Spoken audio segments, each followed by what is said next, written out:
Now what they have done is in 58 and 59 they have filed a closure report before the JMFC in Punjab. Now our contention is that if that closure report had to be filed, there is a special court which is appointed, that is the PDJ's court in Margao, which is appointed by the High Court to handle all MLA and minister matters.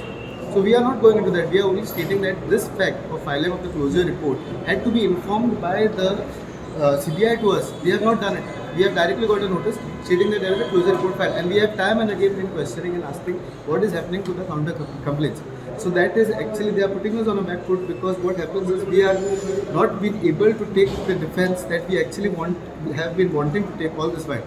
So because of that, now we have asked the court, that advocate for accused number 1 and 2 has said that he'll file an application to the court stating these facts, stating the closure report and everything, and stating that we should be given a copy, because right now a copy also is not furnished to us in that particular matter. They have not, CBI has probably not kept a copy for us.